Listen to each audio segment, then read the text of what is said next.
First at 6, questions tonight over an officer's decision to use a taser. Don't fall on the ground. I will not get up. Taser. Okay. Taser. No. For the first time, we're seeing what led up to Austin police tasing a man last year. That man later died days later, and today a grand jury cleared the officer who tased him. KXAN's Chris Sadeghi took a look at the evidence now that is public and also showed it to a police trainer for his take on that officer's actions. The call was for gunshots fired, and in a 911 call, James Sizer admits to firing them. I shot it on the ground. 3 armor-piercing bullets.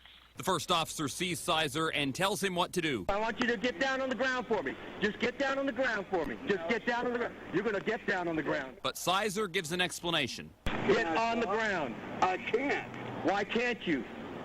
I'm physically disabled. Okay. From the left side of the screen, Officer Martha Cameron, pointing a taser, then gives the same order and gets the same answer. Please get on the ground. I can't. The warning's finally in. I'll go If hands I on. fall on the ground, I will not get up. Taser. Okay. Taser. No.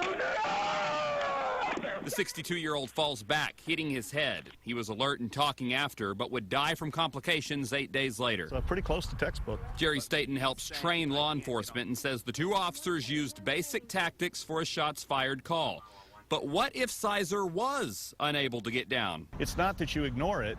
It's just that, which is more important at the time. Getting the situation under control is going to trump his suggestion that he's unable to get down. Control that had an unintended result. Chris Sadeghi, KXAN News.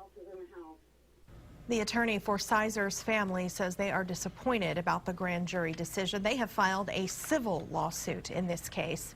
According to APD's policy manual, officers use tasers to control a violent or potentially violent suspect while also lowering the risk of any injuries. Records dating back to 2011 show officers have deployed tasers at least 400 times every single year. Every time a taser is used, the officer writes up a report for his or her supervisor. They must include who was involved, if they have any mental health conditions or physical conditions, and if there were any special circumstances surrounding what happened.